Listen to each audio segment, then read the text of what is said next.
નમસ્કાર વિદ્યાર્થી મિત્રો, ફરી એક વખત સરસ્વતી ગ્રુપ ઓફ એજ્યુકેશનની ઓનલાઈન સફરમાં આપ સૌનું હાર્દિક સ્વાગત છે. વિદ્યાર્થી મિત્રો, આપણે સાયન્સ સબ્જેક્ટમાં ધોરણ 9 ચેપ્ટર નંબર 14 એટલે કે નૈસર્ગિક સ્ત્રોતો એના વિશે અભ્યાસ કરી રહ્યા છીએ. પાર્ટ નંબર 3 માં આપણે શું જોયું હતું?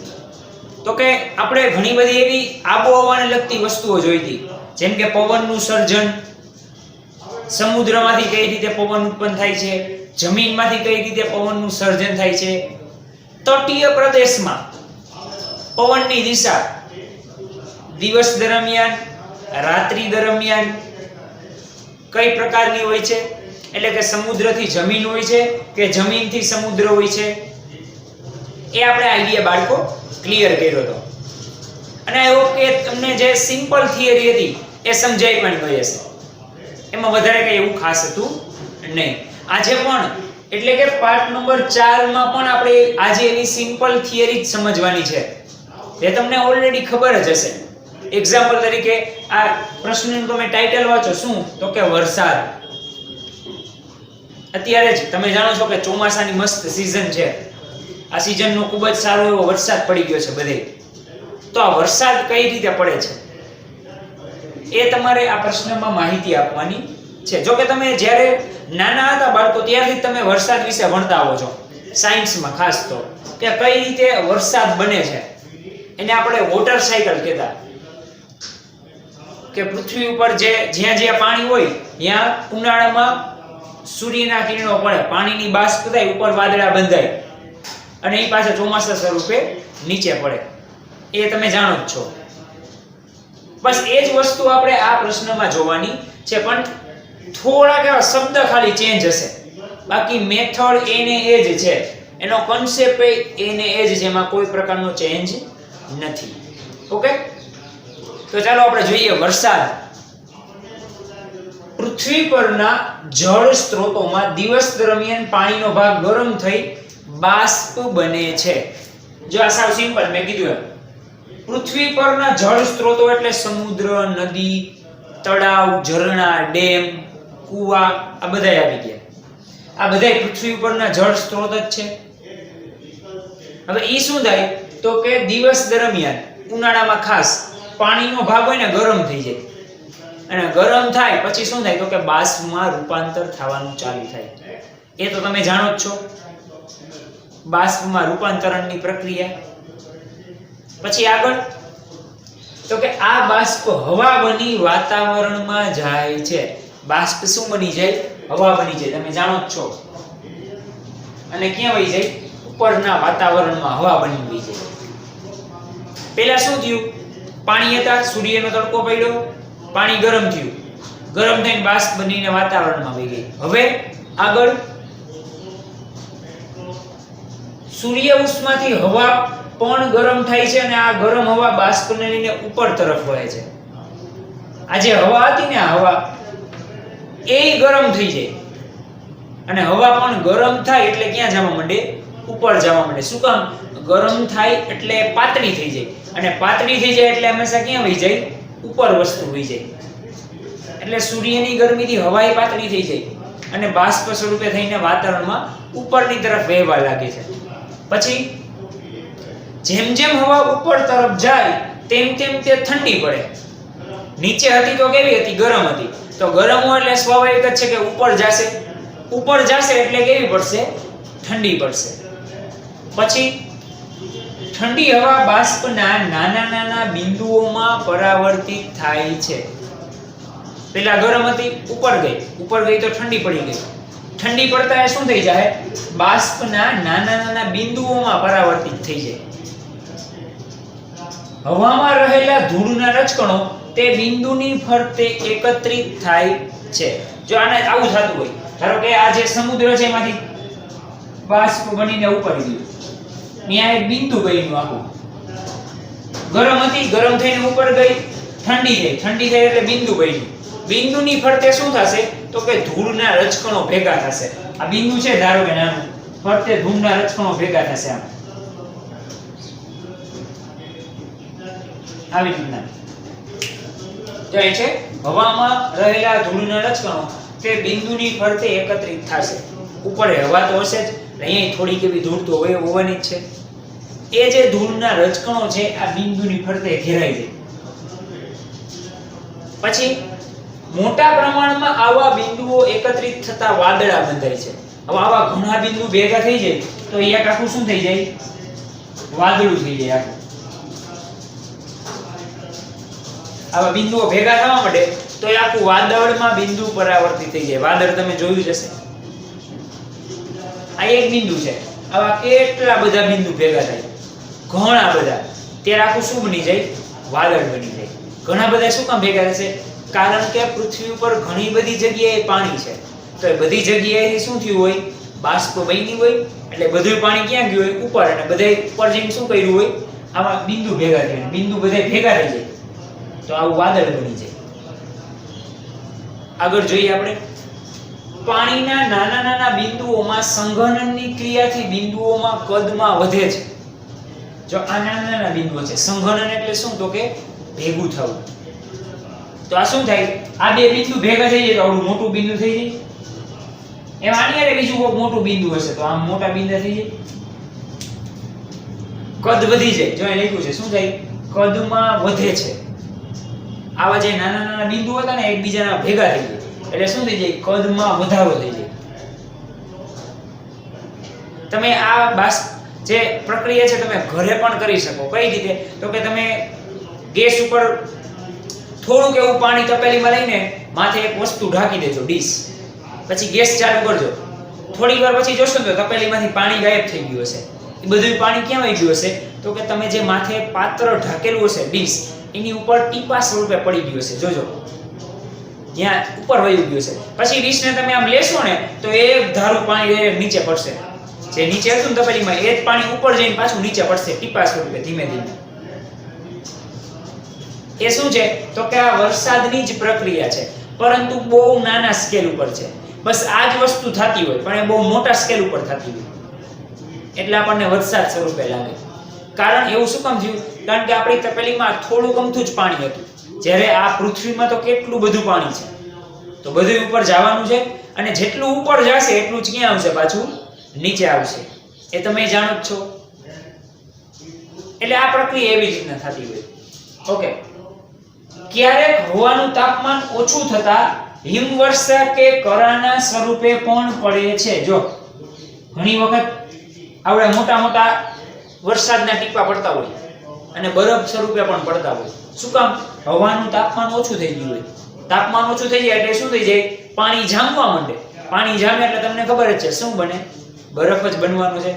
તો આવડું ગમતું ટીપું હોય એ જામી જાય તો આવડો બરફ થઈ જાય અને એ આપણને લાગે પડે ને તો એનાથી તમે પણ જાણો જ છો. અને બહુ મોટા હોય તો આખા બરફ સ્વરૂપે પણ ઘણીવાર પડતા હોય. કરા સ્વરૂપે પડે અથવા હિમવર્ષા પણ પડે. ટૂંકમાં આ પ્રશ્ન સાવ ઈઝી છે. તમને ઝડપથી શોર્ટમાં પ્રશ્ન કહી દઉં. શું? તો કે પૃથ્વી ઉપર ઘણા બધા પાણીના સ્ત્રોતો છે. હવે દિવસ દરમિયાન શું થાય?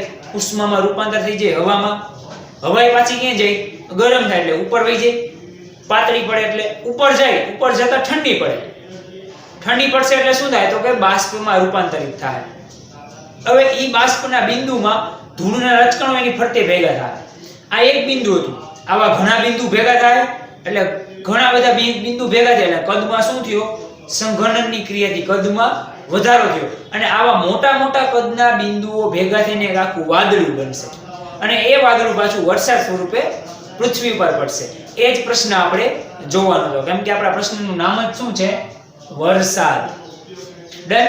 આઈ હોપ કે આ સાવ સિમ્પલ ઈઝી ક્વેશ્ચન તમને સમજાઈ ગયો છે. તો બાળકો તમે આના પોઈન્ટ્સ છે નોટ ડાઉન તમારી બુકમાં કરી લ્યો. હવે બાળકો આપણે જોઈએ હવાનું પ્રદૂષણ એટલે શું. હવે એનાથી તો તમે જાણો જ છો. મેં જેમ તમને આગળ વાત કરી હતી એમ કે આપણે સાવ ઈઝી ટોપિક આગળ ભણવાના છે. એ બધા આવા છે. વરસાદ હતું આપણે જોયું, હવાનું પ્રદૂષણ છે. હવે એના વિશે તમે જાણો જ છો. તે કેવી રીતે થાય છે અને તેની હાનિકારક અસરો આપણે જણાવવાની છે. પહેલા તો હવાનું પ્રદૂષણ એટલે શું? ઓકે, પ્રદૂષણ હવાનું થઈ ગયું તો એ કેવી રીતે થયું અને એ હવાનું પ્રદૂષણની હાનિકારક અસરો કઈ કઈ છે કે જે મનુષ્યો ઉપર, પૃથ્વી ઉપર જે લોકો રહે છે એને આ અસર કઈ રીતે થાય છે એ આપણે આ પ્રશ્નમાં જણાવવાનું છે. તો આ પણ ઓલા વરસાદવાળા પ્રશ્નની જેમ સાવ ઈઝી પ્રશ્ન છે. ઓકે, ચાલો આપણે સ્ટાર્ટ કરીએ. હવામાં હાનિકારક પદાર્થો ઉમેરાવાથી હવાની ગુણવત્તામાં ઘટાડો થાય છે, તેને હવાનું પ્રદૂષણ કહે છે. સાવ સિમ્પલ. શું? તો કે હવામાં હાનિકારક પદાર્થો ઉમેરાય. હવે હાનિકારક પદાર્થો ઉમેરાય એટલે શું થશે? હવા હતી એના કરતા એની ગુણવત્તા ઘટી જશે, અને આ હવાની ગુણવત્તા ઘટી એને હવાનું પ્રદૂષણ કહે છે. પહેલા હવા હતી, શુદ્ધ હતી, હવે બીજા ઘણા બધા હાનિકારક પદાર્થો એમાં આવ્યા, તો હવે કેવી થઈ ગઈ? અશુદ્ધ હવા થઈ ગઈ. ધારો કે એક રૂમ બંધ છે, એમાં શુદ્ધ હવા છે, હવે એમાં આપણે કોઈ કારણોસર કંઈક બીજું પ્રદૂષણ છોડ્યું, બરાબર, ધુમાડો કર્યો, કાગળ સળગાવ્યો, લાકડું સળગાવ્યું, ટાયર સળગાવ્યું, ધુમાડો કર્યો, તો એ હવે રૂમની હવા શુદ્ધ હશે નહીં. કેવી થઈ ગઈ? અશુદ્ધ થઈ ગઈ. તો આ એ જ પ્રક્રિયા છે. ગુણવત્તામાં શું થયું? હવાની ઘટાડો થયો, એને હવાનું પ્રદૂષણ કહેવાય છે. આગળ આપણે જોઈએ બાળકો, હવા પ્રદૂષણ કોલસો અને પેટ્રોલિયમ જેવા અશ્મિ બળતણના દહનથી થાય છે. કેનાથી? તો કે એક તો કોલસો અને પેટ્રોલિયમ. હવે કોલસો એટલે તમે જાણો જ છો.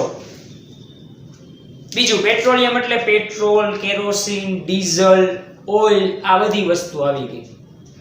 તમે જાણો છો કે રોજબરોજના જીવનમાં કેટલા બધા વાહનો ચાલતા હોય છે. આ બધા વાહનો કેનાથી ચાલે છે? પેટ્રોલિયમથી. મોટા ભાગના વાહનો પેટ્રોલિયમથી ચાલે છે. તો એમાં જે પેટ્રોલ ફ્યુલ પૂરવામાં આવે છે એનું શું થાય છે? તો કે ધુમાડા સ્વરૂપે બહાર નીકળે છે. એ જે ધુમાડો બહાર નીકળે છે એ જ શું છે? એક પ્રકારનું મોટામાં મોટું હવાનું પ્રદૂષણ છે. એટલે આપણે કહી શકીએ કે મેઇન હવાનું પ્રદૂષણ કોના કારણે થાય છે? તો કે કોલસો અને પેટ્રોલિયમના દહન થવાથી, એને સળગાવવાથી હવાનું પ્રદૂષણ થાય છે. આગળ આપણે જોઈએ કે અશ્મિ બળતણના દહનથી તેમાં ઓછી માત્રામાં રહેલા N અને S. તો આ N અને S શું છે બાળકો? તો કે N અને S એટલે કે નાઇટ્રોજન અને સલ્ફરનું દહન થતા નાઇટ્રોજન અને સલ્ફર ઓક્સાઇડમાં રૂપાંતરિત થઈને હવામાં ભળે છે. N એટલે શું? નાઇટ્રોજન. S એટલે સલ્ફર. હવે આ શું કરે? તો કે હવાના ઓક્સિજન સાથે પ્રક્રિયા કરે. સલ્ફર તો હતો જ, હવાનો ઓક્સિજન આવ્યો, શું થયા? સલ્ફર ઓક્સાઇડ બન્યા. ઈ સલ્ફર ઓક્સાઇડ ભેગા થઈને હવામાં ભળી જાય, જે વાતાવરણ માટે ખૂબ જ હાનિકારક છે. આગળ જોઈએ, આવા પ્રદૂષકો હવામાં ઉમેરાતા તેની ગુણવત્તામાં ઘટાડો કરે છે. કોની ગુણવત્તામાં? તો કે હવાની ગુણવત્તામાં ઘટાડો કરે. ઈ હવામાં ઉમેરાણા, હવા હતી શુદ્ધ, આવા પ્રદૂષકો આવ્યા, નાઇટ્રોજનના, સલ્ફરના, ઓક્સાઇડના, અને હવામાં મિશ્ર થયા, એટલે હવા હતી એના કરતા હવાની ગુણવત્તા કેવી થઈ ગઈ? ડાઉન થઈ ગઈ, ઘટી ગઈ. શું કામ ઘટી? આવા અલગ અલગ પ્રકારના પ્રદૂષકો એમાં ઉમેરાણા એટલા માટે, બાકી ઘટે જ નહીં. હવે તો કે હવાનું પ્રદૂષણ પણ જોયું, શું કામ થાય છે એ પણ આપણે જોયું. હવે આપણે એના કારણે થતી અસરો જોઈ. હવા પ્રદૂષણની હાનિકારક અસરો શું છે એ આપણે હવે જોવાની છે. ઓકે, પહેલી અસર કે હવામાં નાઇટ્રોજન અને સલ્ફર, જે મેં તમને અહીંયા કીધું હતું એમ જ, N અને S એ તત્વની સંજ્ઞા છે, એ તમે જાણો જ છો. નાઇટ્રોજનની સંજ્ઞા થઈ N, સલ્ફરની સંજ્ઞા થઈ S. તો કે આવા હવામાં પદાર્થો ઉમેરાવાથી શ્વાસ લેવામાં હાનિકારક છે. આ બધા કોણ કોણ? નાઇટ્રોજન અને સલ્ફર. એનાથી થાય શું? તો કે હવા શુદ્ધ હતી, એમાં નાઇટ્રોજન અને સલ્ફર ઉમેરાણા, હવા થઈ ગઈ અશુદ્ધ, કારણ કે એની ગુણવત્તા ઘટી ગઈ. હવે આપણે એ હવા, અશુદ્ધ હવા શ્વાસમાં લેવાના છીએ, તો એનાથી શું થાય? તો કે આવી અશુદ્ધ પ્રદૂષિત હવા શ્વાસમાં લેવાથી હૃદય રોગ, કેન્સર, એલર્જી, તમને ખબર છે હવે માણસોને ઘણા બધાને એટેક આવવા માંડ્યા છે, કેન્સર થવા માંડ્યા છે. અમુક પ્રકારની એલર્જી હોય, પાણીની હોય, હવાની હોય, આ વસ્તુમાં ન જઈ શકે. આ બધી એલર્જી ક્યાંથી સર્જાય છે? જન્મતા વેદ આવે છે? ના, એવી જન્મતા વેદ એલર્જી આવતી નથી. આવા રોગ પહેલેથી જ આવતા નથી, પરંતુ આ પ્રદૂષણવાળા વાતાવરણમાં વધુ પડતા રહેવાથી અથવા ઘણાની જોબ એવી જગ્યાએ હોય કે વધુ પડતા પ્રદૂષણવાળી જગ્યાએ હોય, તો અહીંયા ઈ બધાયમાં રહેવાથી આવા બધા રોગો થવા માંડે છે. કયા કયા રોગો? હૃદય રોગ, એલર્જી, કેન્સર, આ બધા ઘાતક રોગો થવાની શરૂઆત થવા માંડે છે. આગળ આપણે બીજી અસર જોઈ કે હવામાં રહેલા સલ્ફર અને નાઇટ્રોજનના ઓક્સાઇડ વરસાદના પાણી સાથે ભળીને એસિડ વર્ષા સ્વરૂપે નીચે આવે છે. હવે આ એસિડ વર્ષા તો બહુ ખતરનાક. હવે વરસાદ કઈ સ્વરૂપે થાય એ તો હમણાં આપણે આગળનો પ્રશ્ન જ જોયો.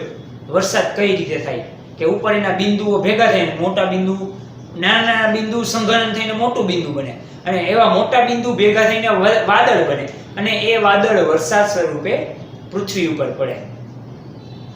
હવે આગળ તો કે આ જે હવામાં રહેલા સલ્ફર અને નાઇટ્રોજનના ઓક્સાઇડ છે ને ઉપર જાય, ઉપર વરસાદના ટીપા તો હતા જ, એની હારે ભળી જાય. હવે ખાલી સામાન્ય પાણી હતું, એની હારે આ બે ભળી જાય ને એટલે હવે એ સામાન્ય પાણી ન થઈ, એ એસિડ વાળું પાણી થઈ ગયું. હવે ઈ વરસાદ સ્વરૂપે નીચે તો આવવાનું જ છે. પાણી ગમે હોય, લિક્વિડ હોય, ઉપર મોટા ભાગે ભેગું થઈ ગયું, વજન વધી ગયું એટલે ક્યાં આવશે? નીચે આવશે. એ તો આપણે ઓલરેડી બાળકો આગળના પ્રશ્નોમાં જોઈ જ ગયા. તો એ નીચે આવશે, ઈ હવે વરસાદ સ્વરૂપે નહીં હોય. કઈ વર્ષા હશે? તો કે એસિડ વર્ષા હશે, જે પૃથ્વી ઉપર રહેતા સજીવો અને આપણી સજીવોની જે ત્વચા છે એના માટે ખૂબ જ હાનિકારક છે. એ સામાન્ય વરસાદ નથી કે હાલો આપણે નાહી લઈએ, એમાં નાવા જવાય નહીં. એ ઘણી બધી જગ્યાએ નુકસાન પહોંચાડે. જેમ કે આપણી ખેતર ખેડવાની જમીન છે આપણી, એમાં પણ એ નુકસાન પહોંચાડે. શું કામ? ફળદ્રુપ જમીન હશે, એમાં એ પડશે એટલે જમીન તમારી બગડી જશે, અને બગડશે એટલે પાક વ્યવસ્થિત ઉગવાનો નથી, એટલે એમાં પણ એ નુકસાન પહોંચાડે. ઉપરાંત સજીવો છે એ પછી મનુષ્ય હોય, પ્રાણી હોય, નાના નાના પક્ષીઓ હોય, કોઈ પણ વસ્તુ હોય, બધાયમાં શું કરે? નુકસાન પહોંચાડશે. એસિડ વર્ષા. આગળ હાઇડ્રોકાર્બન પ્રદૂષકો વાતાવરણને ધૂંધળું બનાવે છે. હાઇડ્રોકાર્બન એટલે શું? કે જેમાં હાઇડ્રોજન અને કાર્બન છે. કાર્બન એટલે મેઇન આ કોલસો, કોક, બીજું કંઈ નહીં. આ બંને શું કરે? વાતાવરણને ધૂંધળું બનાવી નાખે. હાઇડ્રોકાર્બન એટલે શું? જેમાં હાઇડ્રોજન અને કાર્બનની હાજરી છે. જો અહીં આમ થાય, હાઇડ્રોકાર્બન એટલે આવું થાય, હાઇડ્રોજન પ્લસ કાર્બન. તો આ હાઇડ્રોકાર્બન શું બન્યું? હાઇડ્રોકાર્બન બની ગયું. હાઇડ્રોકાર્બન કે જેમાં હાઇડ્રોજન અને કાર્બનની હાજરી છે. આવા પ્રદૂષકો શું કરે? વાતાવરણને ધૂંધળું બનાવે. એમાં પાછું શિયાળામાં હોય તો ધુમ્મસની રચના કરે. તમે જાણો છો શિયાળામાં થોડુંક આમ આગળનું આપણને દેખાતું જ ન હોય, કારણ કે નકરો ધુમ્મસ હોય. ઈ ધુમ્મસથી શું થાય? તો કે મોટા ભાગે અકસ્માત સર્જાવાની શક્યતા બહુ રહે. કારણ કે આગળનું કઈ દેખાતું જ નથી, ધુમ્મસ હોવાના કારણે. નથી દેખાતું તો વિચારો, એમને નરી આંખે ન દેખાતું હોય તો આપણે તો વાહનમાં બેઠા, એમાં આગળ કાચ હોય, ઈ કાચને પાર કરીને આપણે આગળનો ભાગ હોય જોવાનો હોય. જો નરી આંખે વ્યવસ્થિત ન દેખાય તો કાચને પાર કરીને સ્વાભાવિક છે દેખાવાનો નથી. દેખાશે પણ જોઈએ એવો ખબર નહીં પડે અહીંયા આગળ શું છે. એટલા માટે વધુ પડતા અકસ્માત સર્જાવાની શક્યતા રહે છે. આ પણ આપણે બાળકો ઈઝી ક્વેશ્ચન જોયો. શું?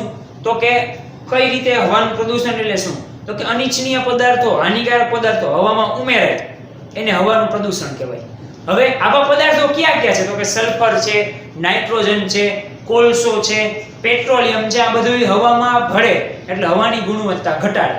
હવાની ગુણવત્તા ઘટે એટલે શું થાય? હવા પ્રદૂષિત થઈ ગઈ. એના અસર શું થાય? તો કે આવી પ્રદૂષિત હવા તમે શ્વાસમાં લ્યો નાઇટ્રોજન અને સલ્ફર વાળી, એટલે તમને હૃદય રોગ, કેન્સર, એલર્જી, આવા બધા રોગો થવાની શરૂઆત થવા માંડે. પછી આગળ જોઈ બીજી શું? તો કે હવામાં સલ્ફર અને નાઇટ્રોજન ઉમેરાય એટલે વરસાદના ટીપા સ્વરૂપે હોય, એમાં ભેગું થઈ જાય હવામાં. એ ભેગું થાય એટલે વરસાદ, સામાન્ય વરસાદ નીચે ન આવે, એ એસિડ વર્ષા સ્વરૂપે નીચે પડશે, કે જે મનુષ્યની ત્વચા માટે, આ ઉપરાંત પૃથ્વી ઉપર વસતા બધા સજીવો માટે ખૂબ જ હાનિકારક છે. શું? એસિડ વર્ષા. ત્રીજી હાનિકારક અસર તો કે આ હાઇડ્રોકાર્બન છે એ હવામાં ભળી જાય એટલે વાતાવરણ ધૂંધળું બનાવી નાખે, અને શિયાળામાં તો ખાસ કે ધુમ્મસની રચના કરે. હવે ધુમ્મસની રચના કરે એટલે આગળ કંઈ દેખાવાનું નથી, નહીં દેખાય એટલે અકસ્માત સર્જાવવાની ખૂબ જ મોટી શક્યતા રહે છે. તો આ પણ બાળકો સાવ ઈઝી ક્વેશ્ચન હતો. તમને આઈ હોપ કે સાવ ખાલી સાંભળતા જ સમજાઈ ગયો હશે. ઓકે, તો આટલો બાળકો તમે એક સ્ક્રીનશોટ પણ પાડી શકો છો, અથવા તમારી બુકમાં આટલા જે મુદ્દા છે એક નોટ ડાઉન કરી લ્યો. હવે આ લેક્ચરમાં આપણે બાળકો સાવ શું જોયું? સાવ બે ઈઝી ક્વેશ્ચન જોયા. એક તો વરસાદ કઈ રીતે પડે છે, અને બીજું આ હવાનું પ્રદૂષણ એટલે શું, કઈ રીતે પ્રદૂષણ થાય છે, અને એની અસરો શું છે. આઈ હોપ કે આ જે લેક્ચર જે આપણે બે પ્રશ્ન જોયા એ તમે ખાલી વિડિયો વ્યવસ્થિત ધ્યાનથી જોશો ને, માઇન્ડ અહીંયા રાખીને, એટલે તમારે બીજી વાર વિડિયો જોવાની પણ જરૂર નહીં પડે. શું કામ? કેમ કે આપણે આ 8મા 7મા ધોરણમાં ઓલરેડી ભણતા જ આવીએ છીએ, પણ થોડીક વસ્તુ નાની નાની એમાં એડ થઈ છે. બાકી આનો મોટા ભાગનો 60 થી 70% ભાગ તો તમને ખબર જ છે કે કઈ રીતે હવાનું પ્રદૂષણ થતું હોય, કઈ રીતે વરસાદ પડતો હોય, બરાબર? આ બધી વસ્તુઓ તમે જાણો જ છો, એટલે વધારે કઈ આને ડિટેલમાં યાદ રાખવાની જરૂર નથી. ખાલી એકવાર વ્યવસ્થિત વિડિયો જોશો એટલે તમને ખબર પડી જ જાય. ઓકે, તો આ બંને ઈઝી ક્વેશ્ચન તમારે હોમવર્કમાં 2 વાર લખવાના છે. ક્યાં? પહેલું શું હતું? બીજો પ્રશ્ન હતો હવાવાળો, અને પહેલો પ્રશ્ન કયો હતો યાદ કરો? યસ, વરસાદ. તો એ વરસાદ કઈ રીતે પડે છે એ પ્રક્રિયા તમે જાણો જ છો, અને બીજો પ્રશ્ન હવાના પ્રદૂષણ અને એની અસરો, એ બેય તમારે રફબુકમાં લખવાના છે. ઓકે, તો બાળકો આપણે આ લેક્ચર અહીંયા સુધી રાખીએ છીએ, બરાબર? વધુ આપણે પાર્ટ નંબર 5 માં આ જે ચેપ્ટરની ઈઝી નવી થિયરી સાથે, માર્ક માય વર્ડ, ઈઝી નવી થિયરી. આમાં બધી થિયરી કેવી છે? સહેલી જ છે. એ તો તમે ઓલરેડી 4 પાર્ટ જોયા છે એટલે તમને અંદાજ આવી જ ગયો હશે કે સાવ સહેલા ક્વેશ્ચન આવે છે, બરાબર? તો હજી આપણે નવા પાર્ટમાં આનાથી પણ વધુ સહેલા ક્વેશ્ચન સાથે મળીશું. આવજો.